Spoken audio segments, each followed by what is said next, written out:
adquirida na comunidade, a famosa PAC. Então essa vai ser uma aula ministrada por mim, Rodrigo Machado, médico infectologista, uma aula pré-abertura das vagas do curso antibiótico. Então vamos ter uma conversinha aqui bem legal sobre como que é a pneumonia, como a gente trata e tudo mais. Vamos começar então, pessoal. Tomar um golinho d'água aqui só para dar uma calibrada.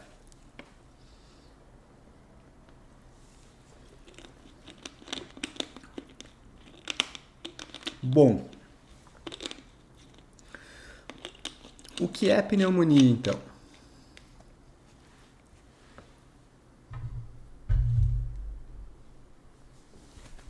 Bom, o que é pneumonia?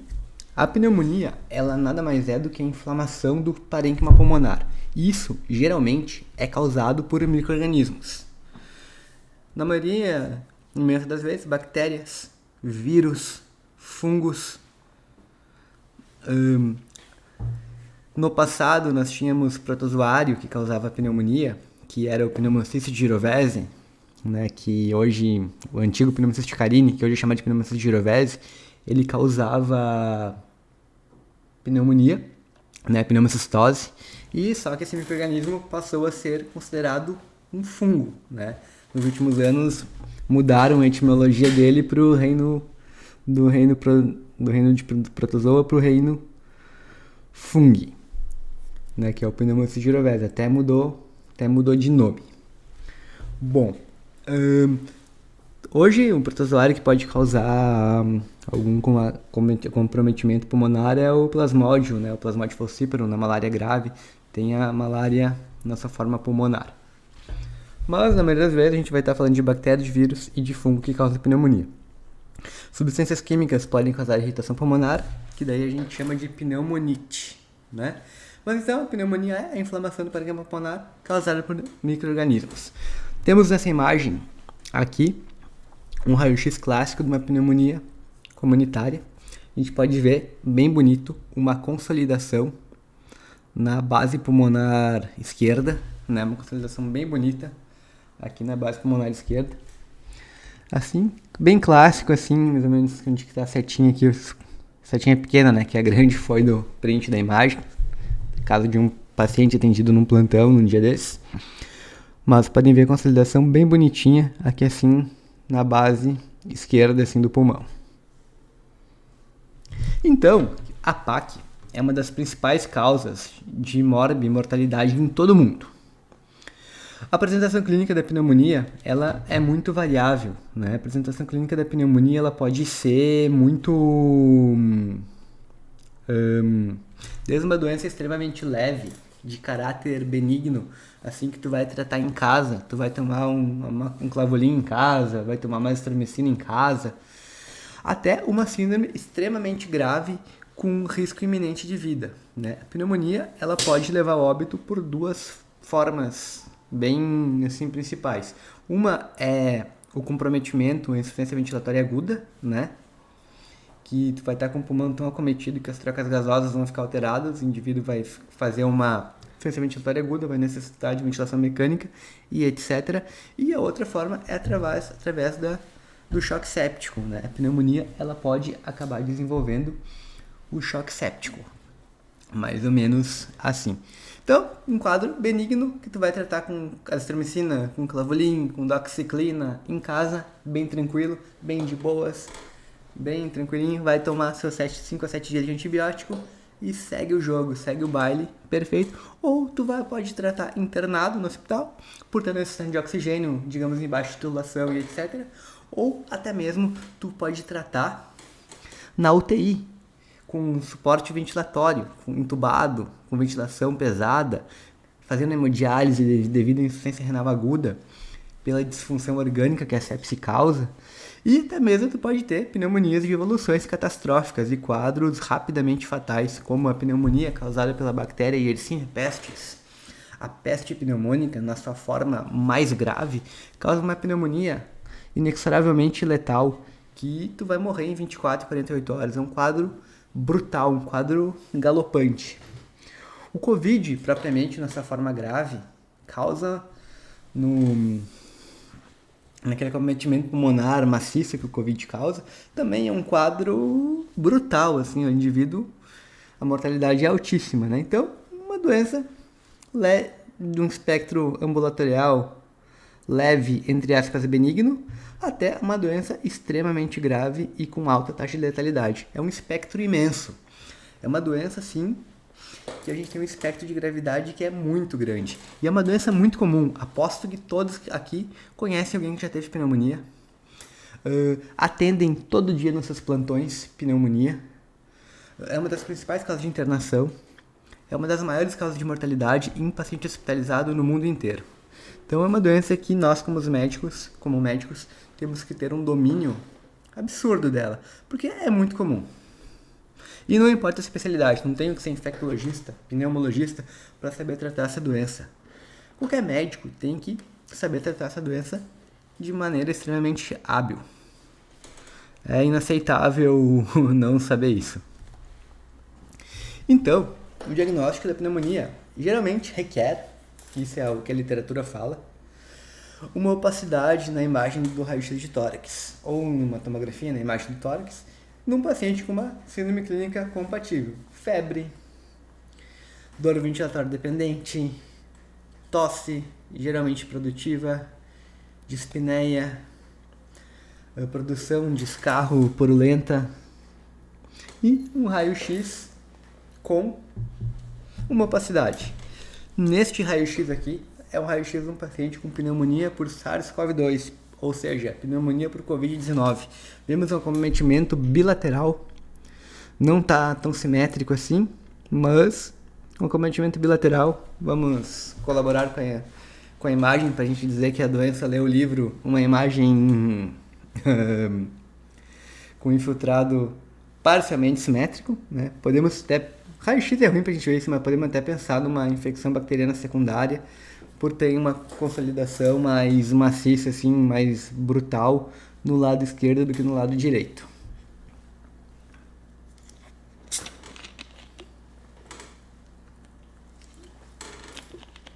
Mas a pneumonia geralmente vai se apresentar dessa forma. E quando nós temos exames de imagem, raio-x, vamos usar esse artifício, vamos usar essa coisa para nos ajudar no diagnóstico. Mas, porém, entretanto, todavia, no entanto, eu não preciso ter uma imagem para fazer um diagnóstico de pneumonia. Se eu tenho esse aparelhinho aqui, pessoal, esse estetoscópio é muito bom, é o estetoscópio que eu tenho, mas eu não estou fazendo propaganda para Litman, tá? Foi a imagem mais bonitinha que eu achei ali para pegar. Porém, você tem esse instrumento, né, que acredito que todos aqui devemos ter, né? Você tem esse instrumento e eu pego esse instrumento, chama de estetoscópio, encosto no paciente e ausculto meu paciente e eu ouço crepitações na base pulmonar direita em um paciente com febre, dor ventilatória dependente, tosse produtiva, taquipneia. Eu fecho clinicamente um diagnóstico de pneumonia sem precisar de um raio-x, correto?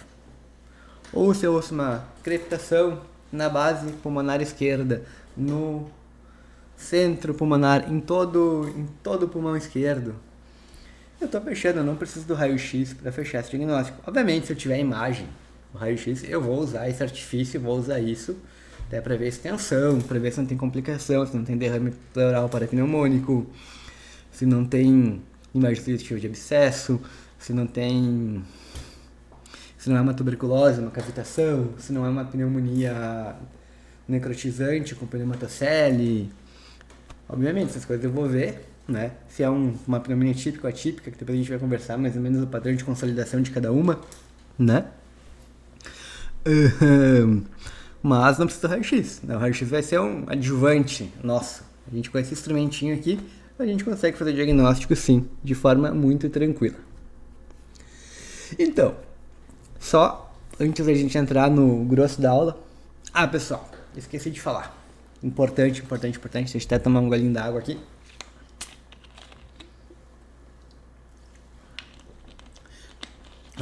No final da aula, eu vou deixar na hora de abrir as inscrições do curso, eu vou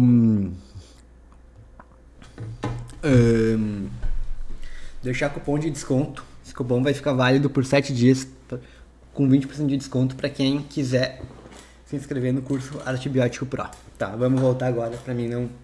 Mas só vai ser disponibilizado no final isso. Mas agora vamos então voltar aqui para não perder o fio da meada.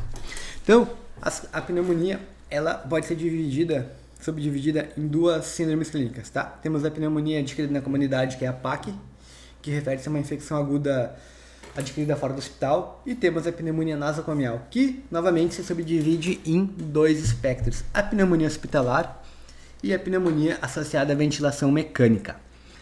Tá? A PAC, então, é aquela pneumonia adquirida no ambiente fora do hospital. Tá? Qualquer um de nós que não está internado e não teve internado nos últimos dias, se a gente adquirir uma pneumonia, vai ser uma pneumonia comunitária. Se o indivíduo está internado há mais de 48 horas no hospital, ou 48 horas, ou seja, 2 dias ou mais, e esse indivíduo interna, começa a ter sintomas de pneumonia, ele vai ter uma pneumonia hospitalar. Vamos pegar um exemplo, se é o João, um paciente que interna para fazer um cateterismo, fazer um CAT, devido a um infarto do miocárdio, internou, fez um CAT, está indo muito bem, tranquilo, ficou no hospital, previsão de ter alta 3 dias depois do CAT, está bem. No segundo dia de internação, começa com tosse, com febre, com expectoração purulenta. O médico vai lá, ausculta, tem crepitação na base, faz um raio-x, tem uma consolidação bonitinha. Ele adquiriu uma pneumonia hospitalar, não é uma pneumonia comunitária, porque ele está 48 horas ou mais no hospital. E também, a nosocomial, a gente tem a PAV, que a PAV nada mais é do que o indivíduo que foi entubado por um motivo que não seja uma pneumonia, tá? O paciente foi entubado por um trauma, sofreu um acidente de carro e teve que ser entubado. O paciente teve um AVC hemorrágico e teve que ser entubado. O paciente teve que fazer uma cirurgia de grande porte por algum outro motivo e teve que ficar entubado.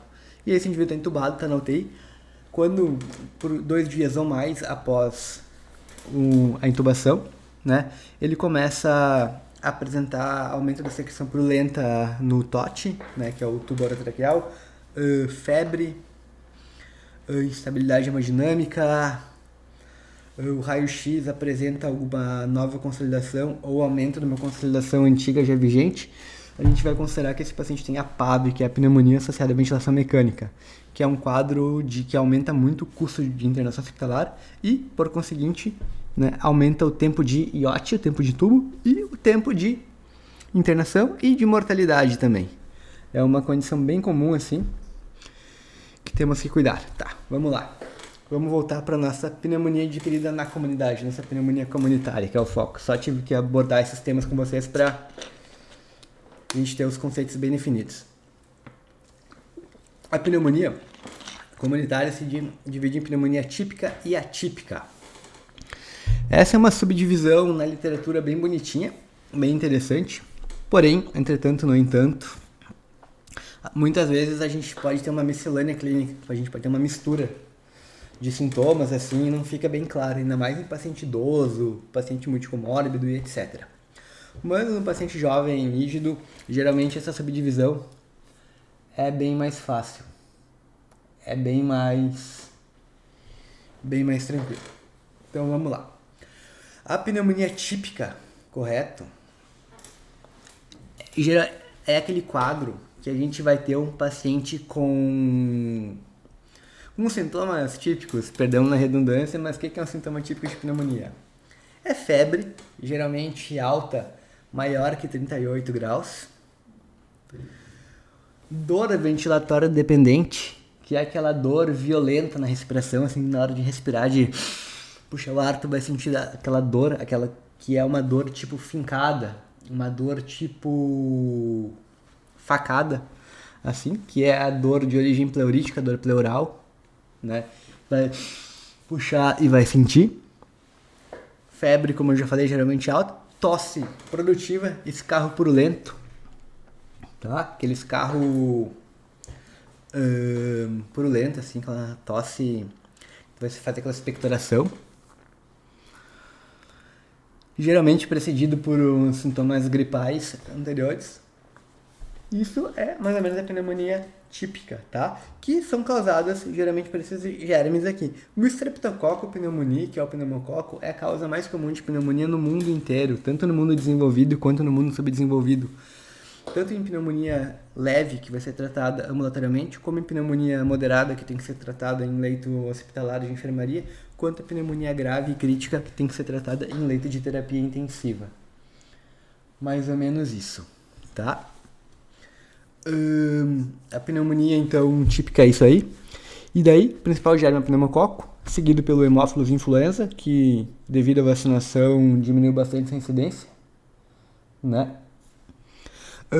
Moraxella catarrhalis também é uma causadora de pneumonia. Staphylococcus aureus não é uma causa tão usual, mas é uma causa comum. Não é uma causa tão usual, mas é uma causa que a gente vê, geralmente em pacientes imunossuprimidos, pacientes internados, pacientes com HIV, transplantados, fazem pneumonia por estáfilo, mas o paciente rígido saudável não é uma coisa tão usual assim. Streptococcus do grupo A, né?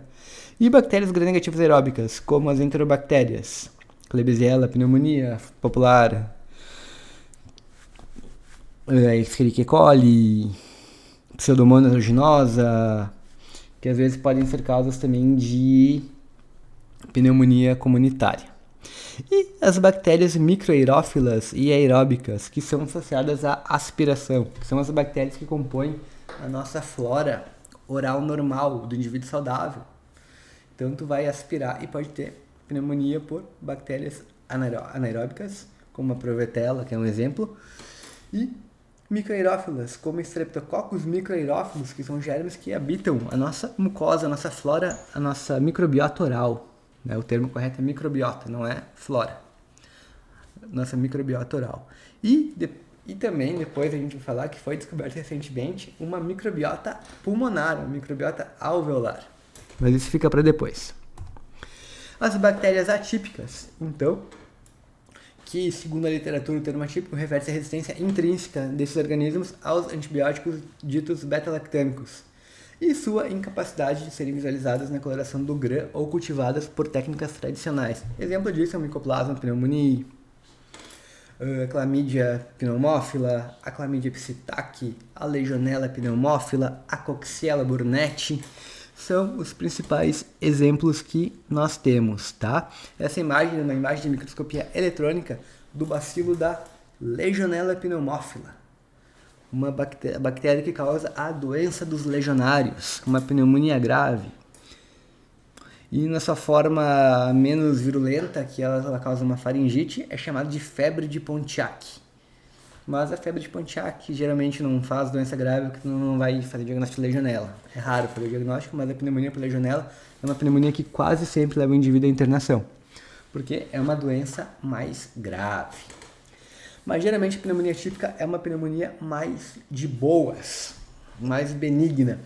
A pneumonia pela Mycoplasma pneumoniae e pela Chlamydia pneumoniae são quadros mais arrastados, que o indivíduo vai ter uma tosse seca, não vai ter dor ventilatória dependente, vai ter uma febre mais baixa, não vai ter 39, 38,8 de febre, vai ter uns 37,7, 37,8, 38 no máximo. Não se sente tão doente, não se sente tão mal. É um quadro mais arrastado, assim. E o raio-x não é aquela consolidação típica. O raio-x é um infiltrado bilateral, opacidades bilaterais, infiltrado, levando um padrão meio de vidro fosco. Mais ou menos é assim. Que é pelo Mycoplasma e pela Chlamydia pneumoniae. As outras três causam doença bem mais grave, tá? Geralmente doença que pode ser, na maioria se a gente comparar proporcionalmente e estatisticamente, doença mais grave que é o pneumococo. A doença dos legionários pela legionela é uma pneumonia bem grave, que tem uma característica que é uma consolidação que vai migrando. Digamos, no D1 de doença, tu pode ter alguma consolidação na base direita.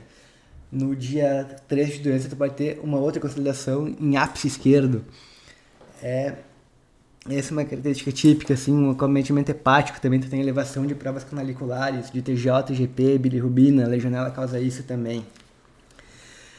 A Chlamydia psittaci é uma bactéria que causa a psitacose, que é uma pneumonia transmitida por aves. É muito comum em pessoas que participam de rinha de galo, aqueles galos de briga, rinha de galo clandestina, que é uma bactéria que habita as aves, uma bactéria que habita os pássaros do gênero dos papagaios e as araras, que são o gênero Psittaci. Daí que vem o papagaio, é mais ou menos o hospedeiro natural da Chlamydia psittaci. Então a gente pode pegar por aerolização, tendo contato com essas aves. Tu pode pegar psitacose, que é uma pneumonia grave, tanto que tem até um episódio de House com psitacose, para vocês terem uma noção de como essa doença é importante. E a Coxiella burnetii causa a Key fever, a febre Q, que pode se manifestar como uma pneumonia ou como uma endocardite. É uma doença grave também. Tá? A febre Q, eu vi 2 casos disso. Também difícil diagnóstico, mortalidade alta, não responde a beta-lactâmico. Bem interessante. Temos outras bactérias também que podem causar pneumonias que não vão ser típicas, mas não são consideradas atípicas também, como o anthrax, o bacilo anthrax, causa anthrax pulmonar, que é um quadro brutal de pneumonia, com alargamento intestinal, pneumonia necrohemorrágica. A Yersinia pestis, que causa a peste pneumônica, que é um quadro brutal de pneumonia também. A tuleramia, que causa a Francisella tularensis, que causa a tuleramia, também com chamada febre do coelho.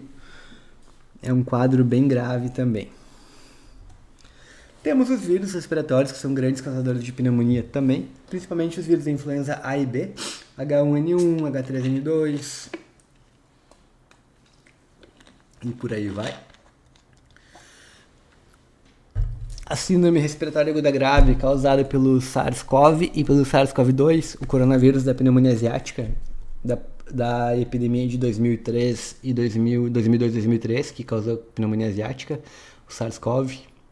E o nosso queridinho Covid-19, né? Queridinho, falando ironicamente, que causou essa hecatombe, essa catástrofe que foi a pandemia nos últimos anos, que ainda diminuiu bastante os casos, mas ainda estamos tendo caso dessa praga braba aí, que é o Covid-19, que ceifou milhões de vidas, né, no mundo inteiro.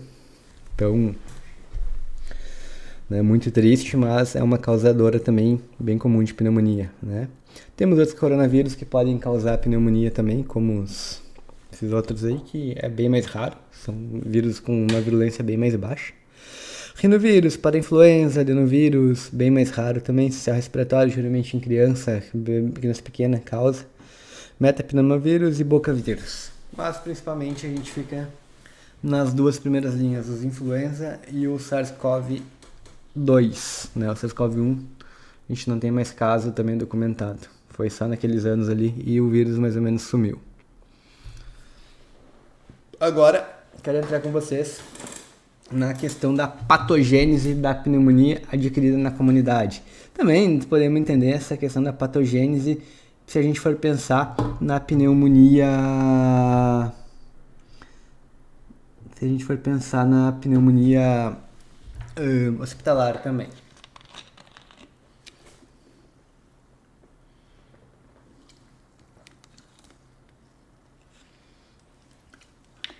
Bom, então a gente tem um alvéolo que está dividido em 2 partes. O alvéolo normal, que a gente pode ver que tem a flora normal alveolar, que são bactérias muito parecidas com as bactérias que a gente tem na nossa mucosa oral, na nossa boca, tá? A flora alveolar normal vai ter Streptococcus microaerófilos, vai ter e bactérias anaeróbias como a Prevotella, por exemplo, que estão vivendo tranquilamente, perfeitamente em harmonia com o ambiente sem causar dano algum em situações normais da nossa microbiota alveolar. Tem vírus que mora ali também, então essas bactérias e vírus estão em perfeita harmonia, vivendo em comunidade. Temos os alvéolos, os neutrófilos, linfócitos, os vasinhos, esse é o alvéolo normal.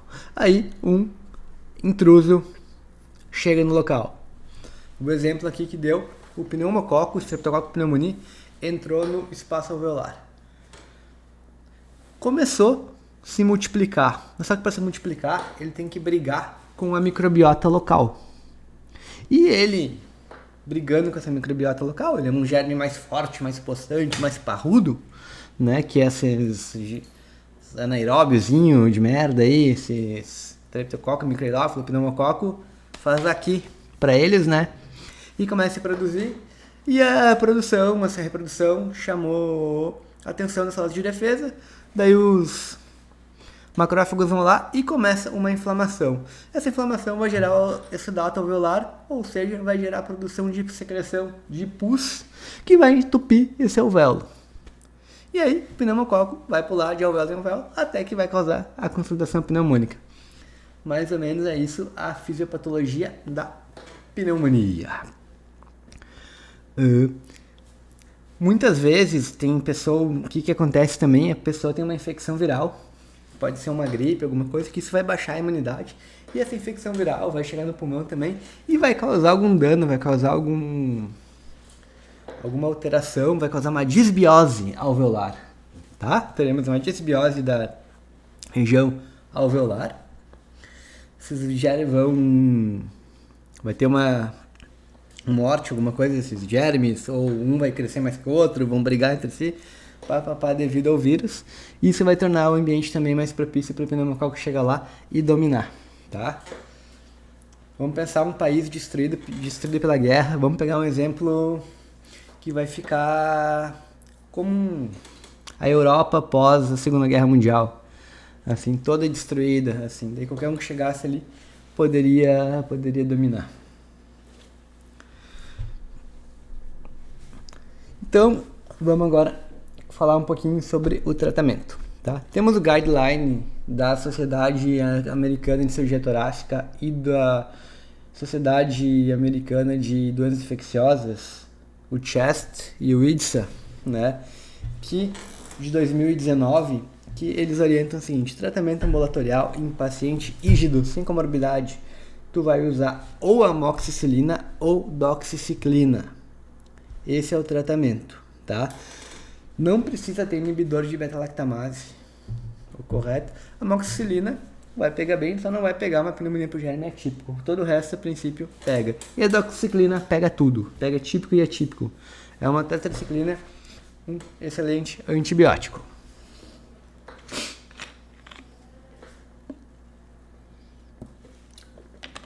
Em pacientes com comorbidades, ou seja, diabético, hipertenso, obeso, asmático, DPOC,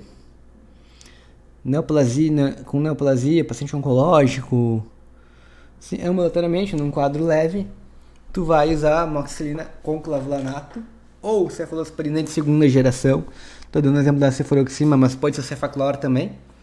Mais macrolídeo, pode ser azitromicina ou claritromicina. Ou doxiciclina, tá? Ou tu pode usar amoxiclave ou cefuro ou cefaclor, mais doxiciclina. Ou tu vai usar quinolona sozinho, tá? Lembramos que tem que ser quinolona respiratória, tá? O ciprofloxacino não cobre pneumococo. Então, se tu tratar uma pneumonia com ciprofloxacino, tu tá sendo muito besta, tá? Tu vai usar amoxifloxacina ou levofloxacina, que tem cobertura para pneumococo, se for usar quinolona. E no paciente internado é beta-lactâmico mais macrolídeo ou quinolona endovenosa, tá? Então a literatura fala para usar ceftriaxona mais azitromicina ou levofloxacina, tá bem? Mas a gente não precisa usar ceftriaxona, tá? A gente pode usar cefuroxima mais azitromicina ou cefuroxima mais claritromicina, por exemplo. A azitromicina pós-pandemia, lembrem que isso aqui foi de 2019. E a azitromicina pós-pandemia, provavelmente a gente vai ter um índice de resistência muito altos. Ainda não tem grandes estudos mostrando isso, mas teremos com certeza isso muito em breve.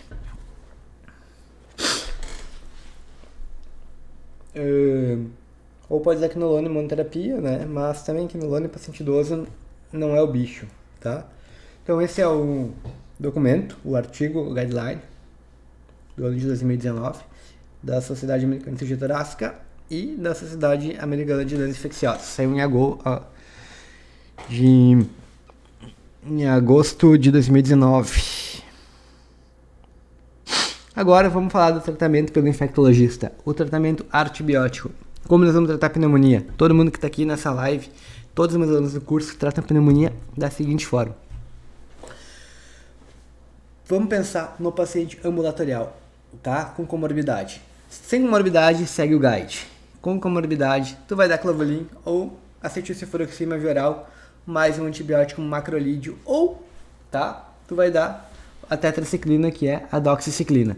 Então tu pode usar amoxiclave mais ácitro, amoxiclave mais claritro, acetilcefuro mais ácido, acetilcefuro mais claritro, ou tu pode botar doxiciclina, que eu recomendo, Clavulin mais doxiciclina, ou acetilcefuro mais doxiciclina, ou cefacloro mais doxiciclina, como tratamento. Tu vai evitar levofloxacino porque muita pneumonia que a gente diagnostica é tuberculose.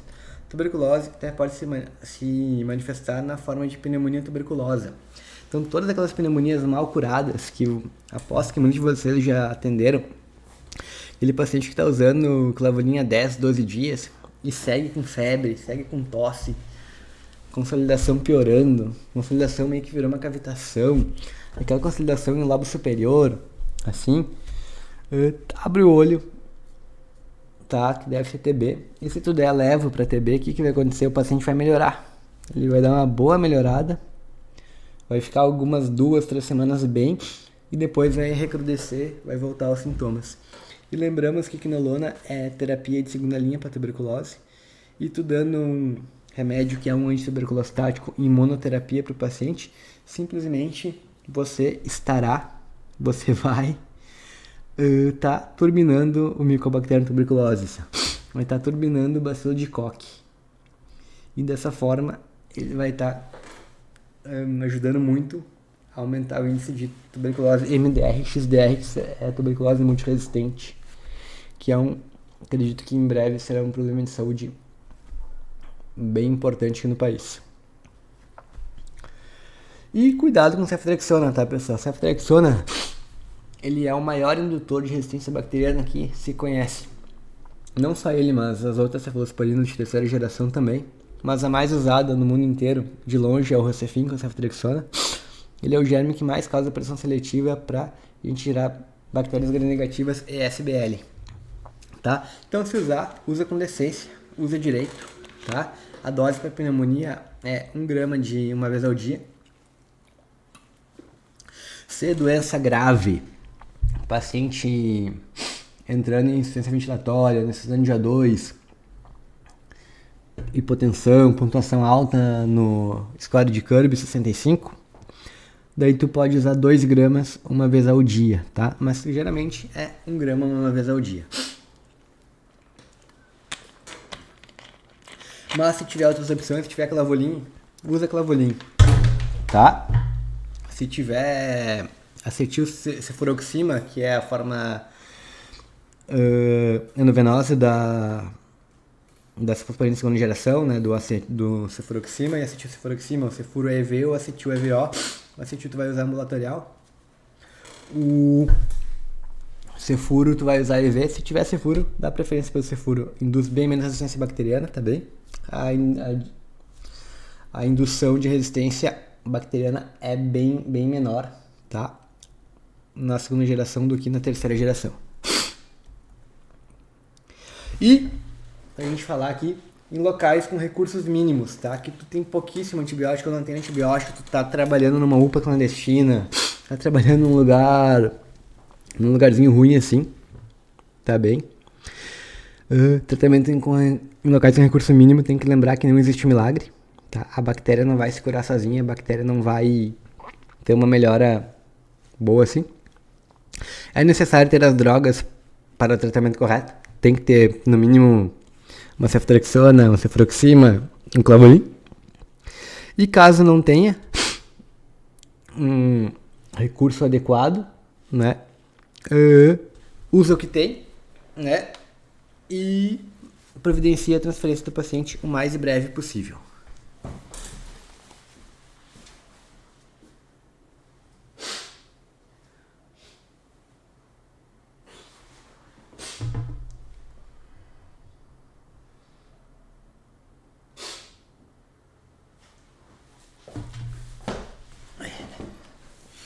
Então, mais ou menos isso aí, né?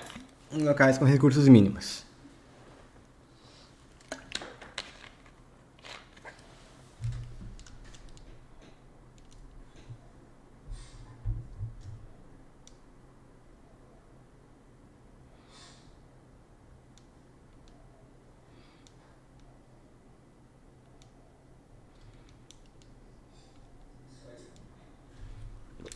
Tá. Vamos falar agora da prevenção. Tá bem? As melhores formas de prevenção da pneumonia adquirida na comunidade. Vamos conversar um pouquinho sobre isso daí.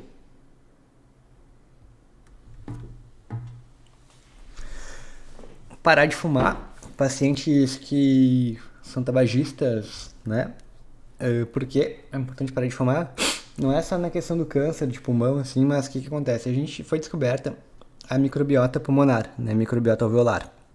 E as bactérias e vírus ali que moram ali estão vivendo em perfeita harmonia, perfeita conjuntura, estão vivendo juntos ali. E se a gente fumar, a fumaça entrando no pulmão, entrando no alvéolo, vai alterar toda aquela microbiota local, vai fazer uma bactéria ser dominante sobre a outra, vai fazer uma bactéria ser mais populosa que a outra, não vai ter um equilíbrio, assim, ou pode matar as bactérias e fazer o vírus crescer. Isso pode acabar causando, isso vai causar desbiose e pode predispor à pneumonia, sim, tá? Vacinação contra a gripe, aquela vacina anual da gripe para todos os pacientes. Vou incluir aqui, que eu esqueci de colocar, vacinação contra a Covid-19, posso que todos aqui também são vacinados, né? E a vacinação pneumocócica para pacientes de risco, tá bem? A gente fazia vacina com pneumococo para pacientes que têm risco, ou seja, idosos, tá bem, pessoal? Mais ou menos isso aí, tá? Mais ou menos essa questão, né? Essa questão, falando português bem corretinho, essa questão.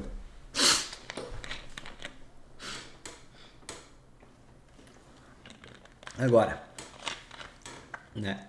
Quais são as perspectivas em relação a essa doença?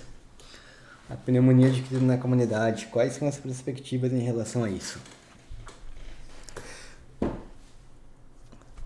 gente está tendo ainda o pneumococo, de longe, anos-luz, ainda é o germe mais incidente, é o maior causador de pneumonia, tá? Anos-luz, tá? O pneumococo é. Perfeito. Mas está tendo um declínio nesse pneumococo. Esse declínio é decorrente à vacinação, tá? A vacinação está reduzindo bastante a incidência de pneumonia por pneumococo, geralmente na população mais idosa, tá? Está sendo bem legal, assim, está tendo um impacto bem legal nisso. Outra questão é...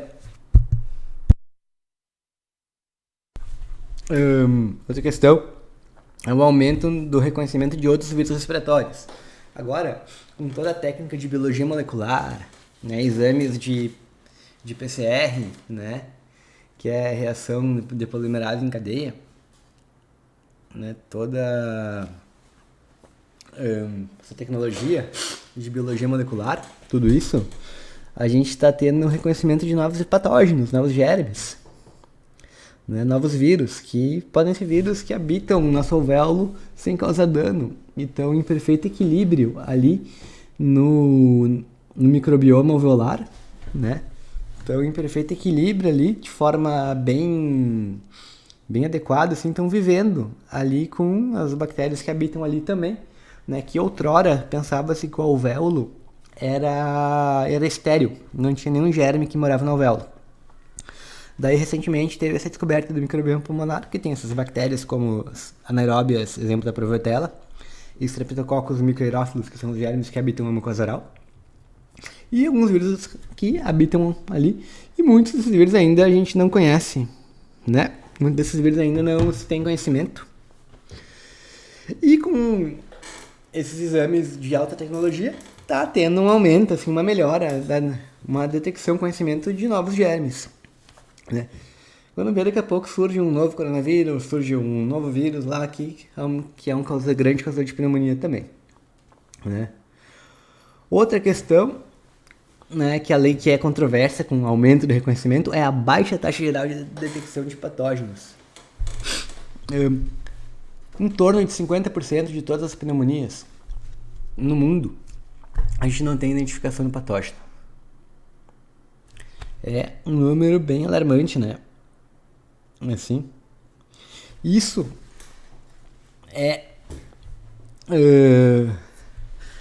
tem relação, isso vai diminuir, obviamente, com esse aumento dessa detecção. A gente vamos saber isso quando a gente conhecer novos germes, correto? E essa baixa detecção de patógenos pode ser decorrente da descoberta do microbioma pulmonar, tá bem? Porque aí que eu quero chegar.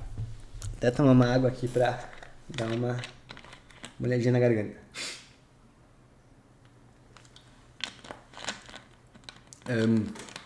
Bom, microbioma pulmonar, então, são bactérias e vírus vivendo em perfeita harmonia que não estão causando dano algum ao organismo. Numa condição de insulto alveolar, uma infecção viral por um vírus da gripe ou pelo próprio SARS-CoV-2, paciente tabagista que fica inalando muita fumaça, isso daí vai causar um dano, vai causar um insulto no epitélio alveolar, né? Na região alveolar. Isso vai causar um dano também nos germes, tá? A gente vai ter um dano, uma mudança ali nesse microbioma, né? Essa microbiota local vai mudar. Vai ter um que vai morrer devido ao insulto, outro vai crescer mais. Isso vai causar uma disbiose, que vai ser um crescimento desordenado de um germe em relação a outro germe, né? Esse crescimento desordenado de um germe em relação a outro germe pode fazer um germe ser dominante ali e causar uma pneumonia também. Então, a gente pode ter pneumonia causada pelos próprios germes que habitam o nosso alvéolo. Eles estão ali em perfeita harmonia, bonitinho, mas teve um desequilíbrio por uma fumaça, por uma infecção viral, alguma coisa matou a população do germe X, daí o germe Y não tem concorrente ali para brigar, não tem nada, o germe Y cresce, aumenta full assim sua população e acaba causando pneumonia. Isso é um exemplo para essa baixa taxa geral de detecção de patógenos. E aí que é o pulo do gato. E aí que eu quero chegar. Qual que é o maior motivo, a maior causa de disbiose? Qual que é? É o uso errático de antibióticos. Então, tu tá com uma infecção viral, correto? Tu tá gripado, tá? Tá com uma infecção viral, tá? Uma faringite viral, um resfriado, tá? Qualquer merda viral, tu tá com uma infecção viral.